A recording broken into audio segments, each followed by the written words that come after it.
Hey everyone, I'm Mind, and this is set number 71832, Thunderfang Dragon of Chaos from the March 2025 LEGO Ninjago wave. This set contains 668 pieces, 6 minifigures, and will retail for $69.99 in the US. This set does not officially release until March 1st, 2025, but it was gifted to me early for review by the LEGO Group through the LEGO Ambassador Network, but all opinions expressed in this video are entirely my own. I will be reviewing all 3 of the March 2025 Ninjago sets, so if you like these reviews and you want to see more, make sure to leave a like on the video and subscribe to the channel if you're new. Liking and subscribing does a ton to help support me in the channel, and also helps YouTube to show you my videos more often. So thank you all very much for the support, and now let's get into the review. So, here are the builds of this set. We of course have the main man himself, Thunderfang, right here, but then we also have like this little tiny shrine build off to the side. And you can see that the 2 of them are actually connected with this chain, so I think I'm going to start things off by showing you guys the play functionality there. Because if you didn't know, Thunderfang is the main villain of Ninjago Dragons Rising Season 3. The Forbidden 5 are trying to collect these, the prismatic blades. I believe there's going to be 5 of them in the show, but you only need 2 in this set. But by collecting all 5, they're going to be able to free Thunderfang from his prison. So because this is the Thunderfang set, they included some play functionality where you can free him. You can see there's this long chain that connects on a loop around one of his wrists, and it comes all the way down here to the shrine. And by default, this loop is like stuck in there, like you're not able to pull it out. However, you can take the 2 prismatic blades that come in the set and insert them into these technicals right here. So there's one of those on each side, and you can see it moves this section in the middle up ever so slightly,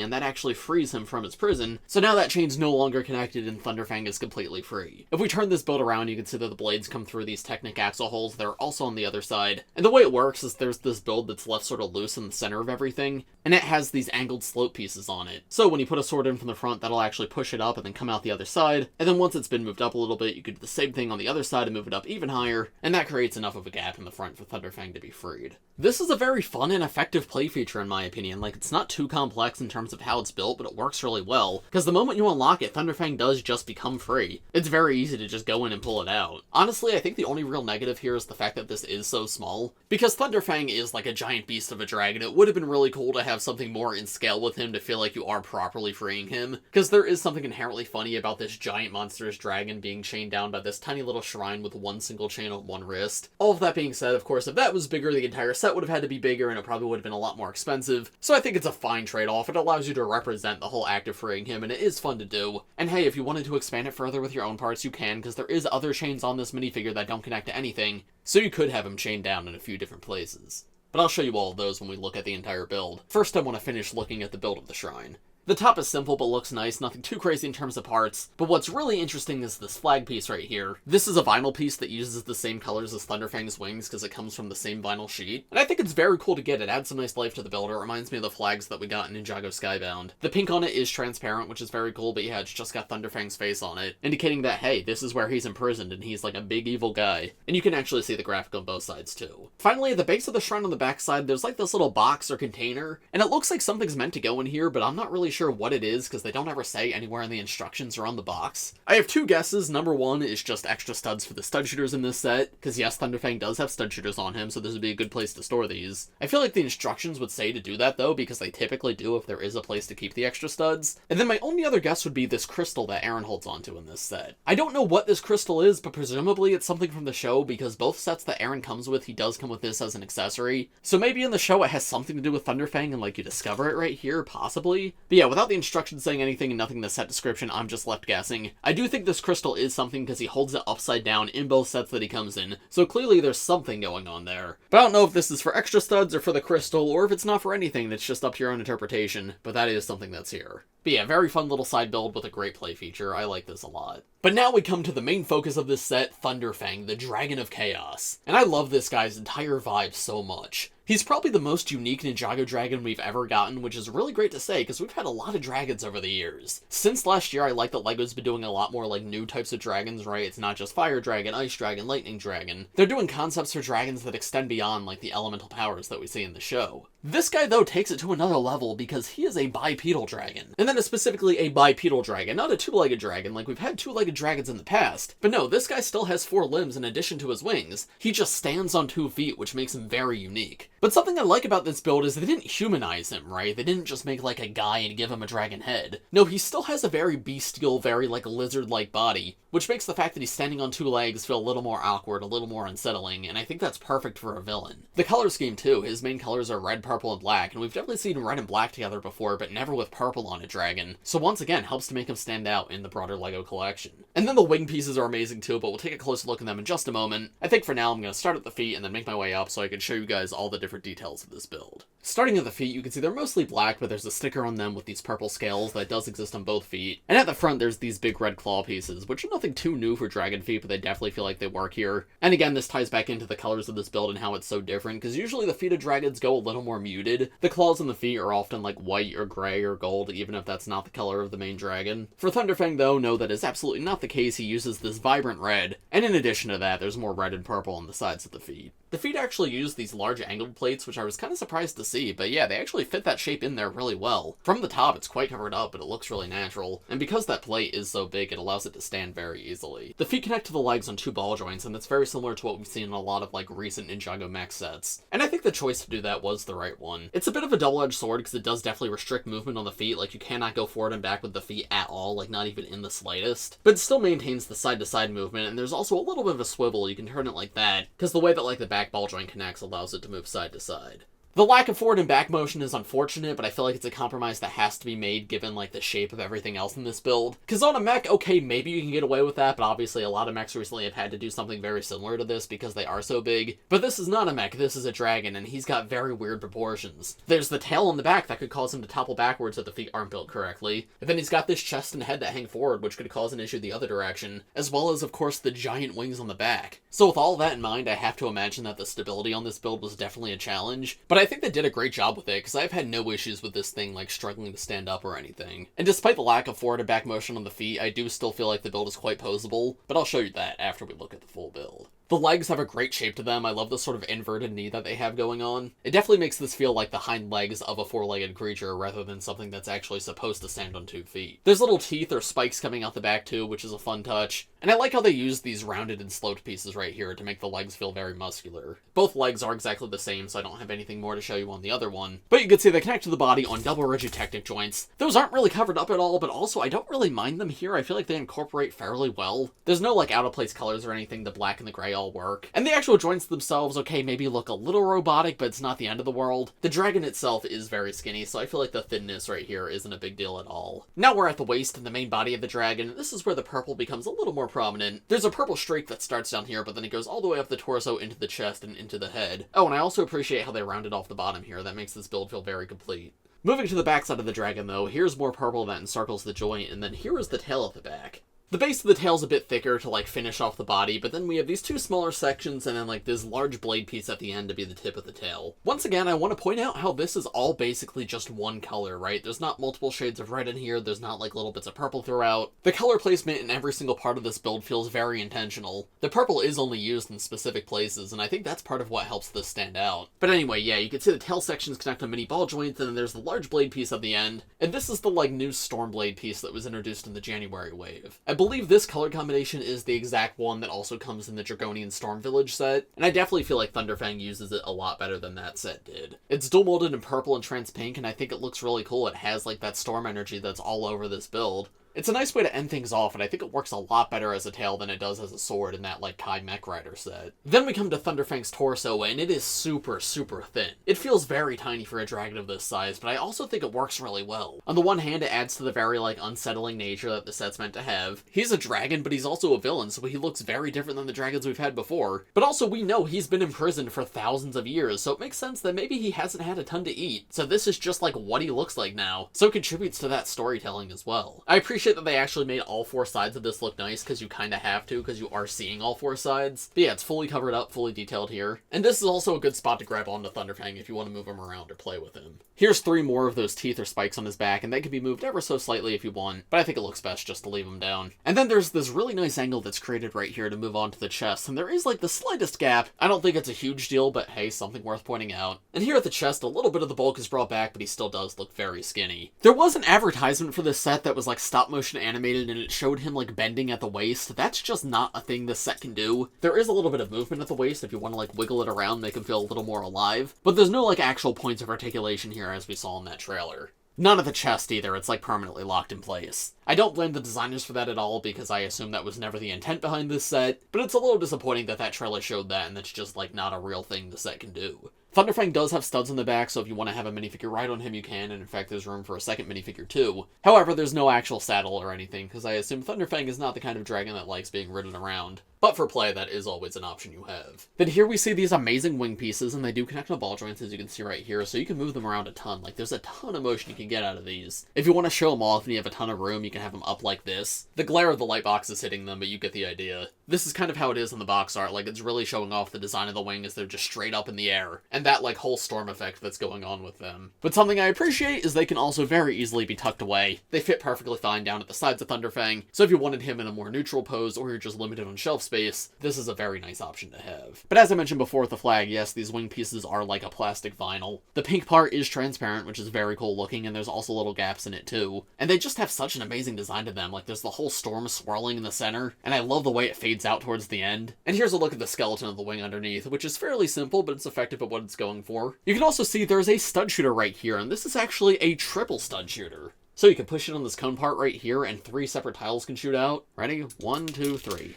Stud shooters are always a great play feature for kids especially, and I think this integrates really nicely. And the triple stud shooter makes it a little more interesting than just like a standard stud shooter. And of course you get one of those on both wings. Coming back down to Thunderfang's head, he's got this ring around his neck, which I assume has to do with his imprisonment. There's a couple of stickers on it, one on this side and one on this side. They both look to be pretty much identical. There's also a gem piece at the top, which is the same color as the prismatic blades, like that sparkly white color. So maybe that has to do with like how he's imprisoned and like why the prismatic blades are able to free him. Either way, it looks really cool. And I think this really contributes to what I've been pointing out, like how this build is basically only 3 colors. It's red, it's purple, and it's black, and it's not even multiple shades of those. It is just those exact 3 colors. There's transparent pink too, but that has to do with his abilities, right? That's not like an actual color on his skin. But anyway, only using those colors on the actual dragon makes this gold here feel very out of place in the best way possible. To me, it really shows that that's not supposed to be on him. Somebody else put that on him. These are his constraints. This is his prison. So freeing him would be removing that. Speaking of, you can remove this if you want. Just remove it from his head like that. And there you go. It can be slipped off completely, and there's how it looks without it. His neck now definitely feels a little bit bare. I feel like he definitely looks a lot better with it. But again, that's another thing that can add to the play value of this set. The ring around his neck also has a smaller ring at the base, just like the one we saw that frees him from the shrine, as well as a loose chain implying that he was tied up here at one point, but he's already broken those chains. Thunderfang's head uses the modern LEGO Dragon head system, and in terms of actual parts, there's nothing too crazy going on here. We have a recolor of the head originally introduced in Jay's Thunder Dragon Evo, which is kind of funny thinking about what that set was, and this now being like the main villain of Season 3. There's just a really big difference between those two sets. However, with the printing on it and with the colors they chose, I think this looks really good. My favorite part is probably the fact that he has 6 eyes. Like, that's such a cool detail. And this like one giant purple eyebrow on top of them too. Then the jaw piece is the same one introduced on Kai's Fire Dragon Evo, also in 2022, but now in purple. And the way the two connect is better than it has been recently. The dragons with this system often use this one piece that I really hate just because I feel like it's ugly and out of place. And funnily enough, the other dragon from this wave does use that piece, but this one does not, luckily. Instead, it uses like this piece introduced for scooters. And that's still not perfect. I much prefer like the fully brick-built heads because this is just 2 jaws on top of each other. I wish there was more of a brick-built head actually connecting them, so it felt like more than just jaws, it was a full head. But plenty of other Ninjago Dragons have done this. This is no different. And at the very least, the piece that they use to connect them feels a little bit more natural.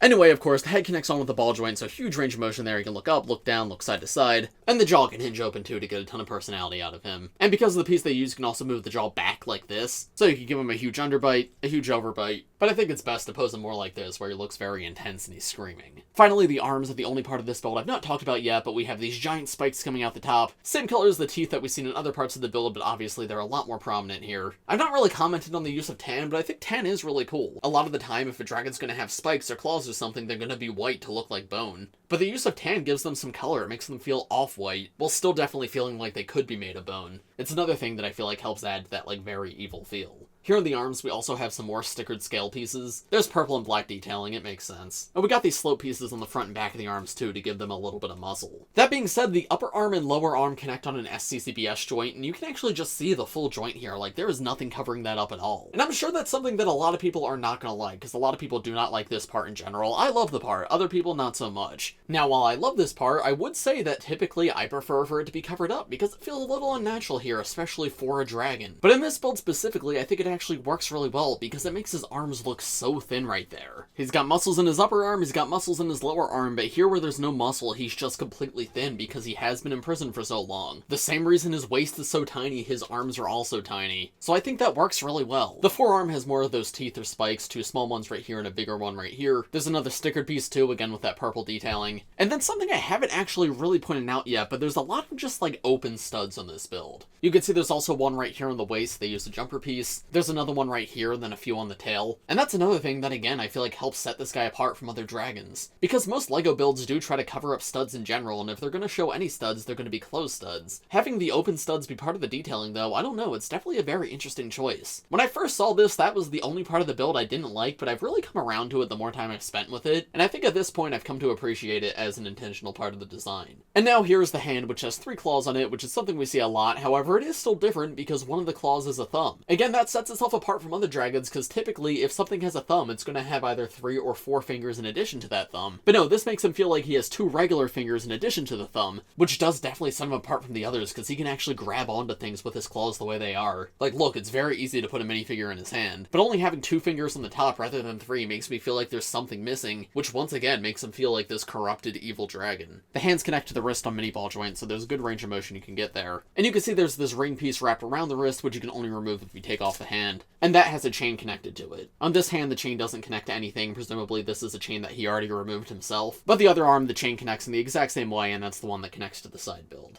Now, in terms of posability, I have to admit, I'm fairly impressed by this build. As I mentioned before, with all the wacky proportions, I would expect it to not be too posable, but no, that's not the case at all. Because they used the double ball joints on the feet and they made the feet so big, you can actually balance the entire build on just one foot if you wanted to, like this. Or here's an example of a little bit of a walking pose with one foot slightly back and raised. The back foot is still touching the ground a little bit, but only ever so slightly. If you're wondering, yes, Thunderfang can go on all fours more like a traditional dragon. It's definitely not perfect because he certainly looks weird with like the angle of his chest and torso and everything. Like if you look at him from the side, everything is very arched. The chest part of the body is pointing straight down while the tail part of the body is pointing straight up. So then you have to move the head of the front up and the tail at the back down to sort of compensate for that. But you know what? I think it looks pretty good. And again, he's villainous. He's meant to look like evil and corrupted. If this was a regular dragon, I'd be like, oh, that looks weird, not the best. For Thunderfang though, I feel like this looks kind of cool and actually works for him. And like I said, balance really isn't too much of a concern here. Even with the giant wings and tail and everything in the back, like this is everything sort of pointing backwards, and he's not really toppling over. The only time he's really going to fall over is if you move the waist too far back like this. But then if you're doing that, I mean, come on, you know what you're doing. Of course that's going to happen. With how unique the shape of the body is, though, and how posable everything else is, including the face, I feel like there's just tons of personality you can get out of this build. This really feels like one of the best characterized dragons we've ever seen. Like, it feels like a beast, it feels like a monster, but it also feels like a character. That's a compliment I had for last year's Egalt set too, and it's probably because these are actually characters in the show. But yeah, I am incredibly impressed by this. When I first saw this set, I definitely liked it just for the concept, like it was a big villain dragon, like that was very cool. But the actual build, I wasn't entirely sure if I loved it. I knew it was cool, but things like the exposed anti-studs, I was like,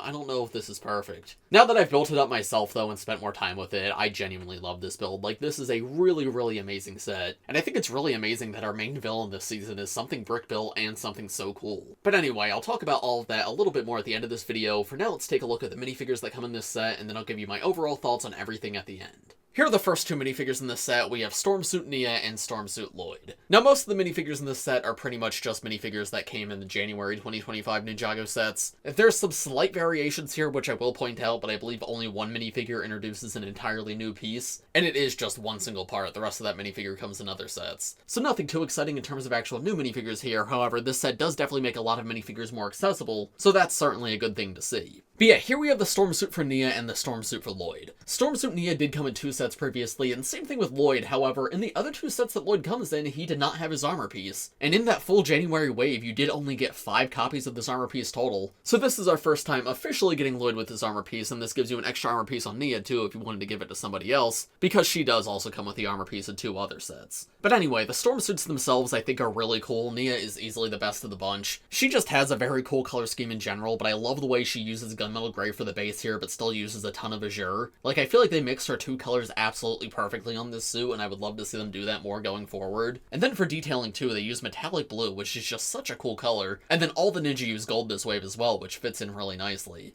If it's not plainly obvious, yeah, all the ninja basically have the same ninja suit this wave. That's kind of what they've been doing since Dragons Rising. We haven't gotten unique ninja suits in a while, but as such, the only things different about these two are the symbols on their outfits and the colors. The general storm suit design I do think is very cool. It feels very high-tech with like the golden armor underneath everything, and they've got like this metal plating on their knee pads and on their shoes. But yeah, Nya's color scheme especially is phenomenal, and the armor piece is very cool. It's the tournament armor piece in black, the same one that Evil J used last year. Glad to see it a little more accessible here. Lloyd is another one where I do really like his color scheme. The only part I don't like is the bright green on the mask. Now, bright green is just his main color as of Dragons Rising, but it just feels a little bit out of place with everything else. I feel like if the bright green was also on his hands, it would look a little bit better, or the lime that's on his hands, if that was on his mask instead of the bright green, that would also look good. But you can see with Nya right here, she only uses 2 colors of actual plastic. She has gunmetal gray on the torso, arms, legs, and the base color for her mask, and then she has azure for her hands and the secondary color for her mask. She does use metallic blue and gold as well on her actual torso, but that's not represented on the plastic. With Lloyd though, it's 3 different colors of plastic, and it just feels like a little bit too much for me. I wish they reduced that down to 2, dark green and then one of the other colors, not both. That's a very minor thing though, and I don't know if bright green hands exist, but if they don't, I'm sure they will one day. So maybe that's something that could be customized. It's not the end of the world though, I still think it's a very cool looking suit. And removing the armor pieces, there's a better look at the back torso prints and face prints. Back torso prints, they each have a source dragon on them that's like split in half with these lines on it. And then they have the dragon power eyes on one side of their face and stared expressions on the other. It is just their regular Dragons Rising face prints. These two are good though, and I'm especially happy to get Lloyd again because I think both the sets that he came in the January wave were not the best. So this makes this figure a little bit easier to get even if it is in a more expensive set.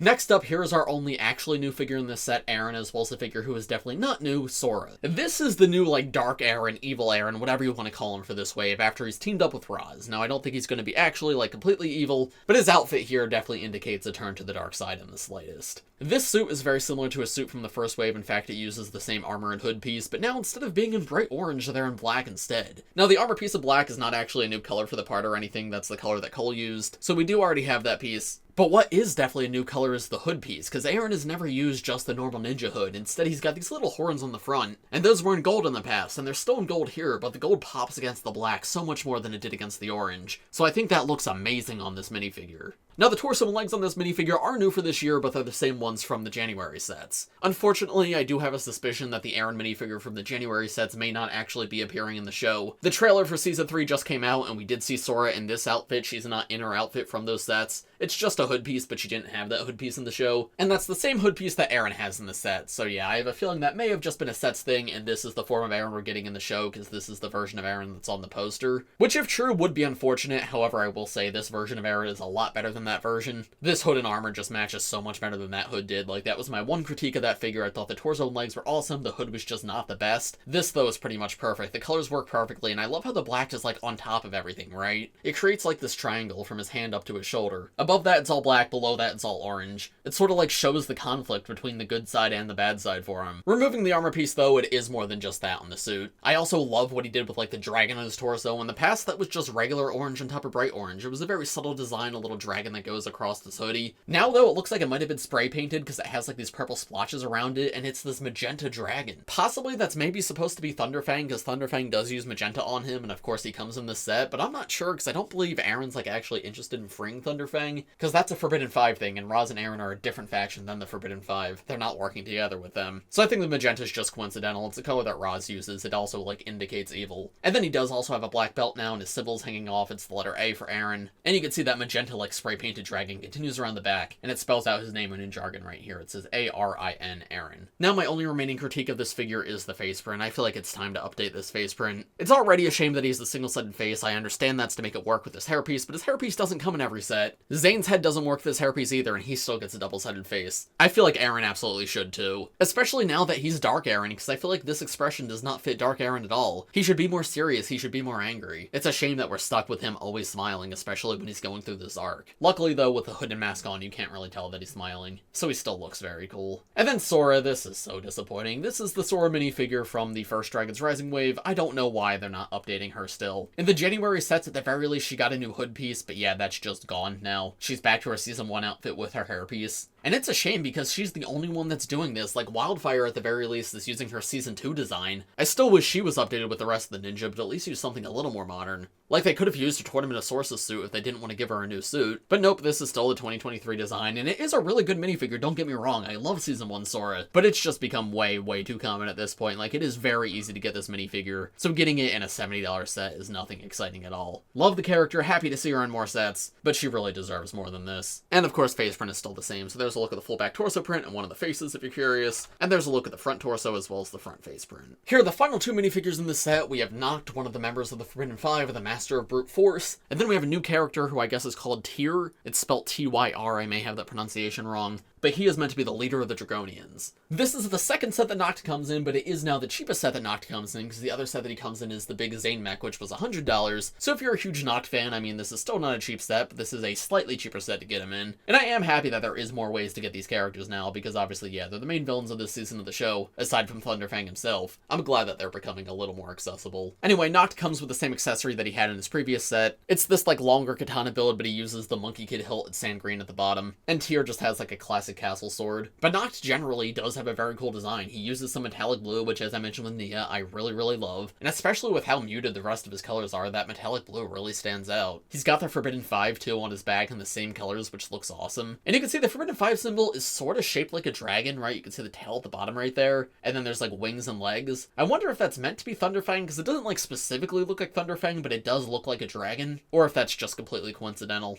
Anyway, here's how the back of his head looks with his mask and hat removed. You can see he has these subtle blue stripes. It's regular blue printing on top of a dark blue head. So it's not super obvious, but I think it looks nice, adds some extra detail to the figure. And from the front, he's got this very intense, very angry expression. I don't think this captures his personality from the show the best, but it does look very cool. He also doesn't have, like, the eyeshadow that he has in the show, which is a shame because that looks awesome. However, they did use metallic blue for his eyes and his mouth, as well as the scar that goes over one eye. And he definitely looks very villainous. He just doesn't necessarily capture Nokt's personality. All in all, though, I think he's a great minifigure, and I'm happy he was included in this set. And then Tyr is technically a new minifigure. They refer to him as if he's a new character, but he's not really. He's just a generic Dragonian, just with longer horns at the back of his head. And that horn piece is not, like, new or anything. That part has been around. You guys could make this figure right now if you wanted to. No new face print, no new armor piece or anything. He's exactly the same as the Dragonians from the January sets, just with those new longer horns, which is a little disappointing to see. I think a face print at the very least would have been nice. It's not the end of the world because their faces are mostly covered, but he just feels like another Dragonian. He does not feel like a new character. That being said, just like I've said in all my other reviews, I do really like the design of the Dragonians. They have these little dragon flyers on the backs, which can be detached, and they can fly around as their own little dragons, or serve as wings and a tail for the full figure. Here's a look at the face print with the armor and helmet removed, as well as the alternate face, which is like a giant burst of fire. So that way you can make it look like the minifigure is actually breathing fire. So yeah, cool design for a generic villain. I just wish he was more unique for a character who's actually supposed to be named. And there we go, that was Thunderfang Dragon of Chaos. So overall, what are my thoughts on this set? The set itself I really love. I think Thunderfang himself is pretty much perfect. There were some aspects of him I did not love at first, but the more time I spent with him, like moving him around, posing him, and after seeing him like in the show what the character is, I do genuinely love this build. Like, it is pretty much perfect to me. The side build play feature is a lot of fun too. Like, in a perfect world, I would have loved for that to be bigger and you actually have to separate all the different chains from him, right, around the neck and around both arms instead of just around one arm. But I acknowledge that would have drove up the price of the set a lot probably, and that's always something you could build yourself if you want to. So I understand why they did it the way they did, and I think it's really fun the way they did it. I will say the weakest part of the set is probably the minifigure selection. It's not terrible, but it doesn't feel the best. I think it's a real shame Arin's exclusive to this one. It feels like that's like the real draw here, at least from LEGO's perspective, is like you guys get this set to get the new Arin minifigure, and I am happy to have Nokt in a cheaper set and a second set in general, but the rest of them are just not super exciting. Nya already comes in two other sets, one of which is the Dragonian Storm Village, which I feel like most fans are going to get because it comes with the Jay and Moro, who are exclusive figures to that set. So if you're a fan of Ninjago and you buy a lot of sets, you probably already have the Nya minifigure. Lloyd is definitely nice to get, but he does come in other sets, including the other set this wave, which I feel like is probably a much better way to get him. And then Sora and Tyr are both just reused parts, like nothing really exciting going on there. Tyr having new horns really doesn't mean too much. And then yeah, it is only 6 minifigures, which isn't terrible for the size of this set, but also it could have been a little bit more. And that jumps into the price. So the price on this set I think is okay. Not the best price set ever, but also far from the worst price set ever. If there was like 1 or 2 more minifigures, or the minifigures were a little more interesting, I would say the price is pretty perfect. However, I would say this leans very slightly into being badly priced, but it's not like that bad. Certainly worse priced things out there. So would I recommend this set? My answer is yes, but not to everybody. If you're a huge fan of the Ninjago Dragons Rising show, I think this set's a no-brainer. It's the main villain of the season and a really cool model on top of it. Like, I think they did a really good job with him. And if you're someone who just likes really unique creature builds in general, then yes, absolutely I'd recommend it to you too. But if you're someone who's buying on a bit more of a budget and you care more about minifigures than what the actual builds are, unfortunately I feel like this is one of the ones that's easier to skip out on, because yes, you do lose out on Arin, but as I said, he only has a single new piece on him. So I feel like this overall minifigure selection does bring down the value of this set a little bit. So I do love this set, and I feel like most people who get it will really like it, but I also completely understand people skipping out on this one. But of course, those are just my thoughts. Let me know what you guys think of this set in the comments below. If you enjoyed this video, make sure to leave a like on it and subscribe to my channel if you're new. And stay tuned, because I'm going to have more March 2025 LEGO Ninjago reviews coming very soon. But as for this video, I think that's about all I have to say, so thanks for watching everybody, I hope you all enjoyed, and I will see you in the next one. Bye!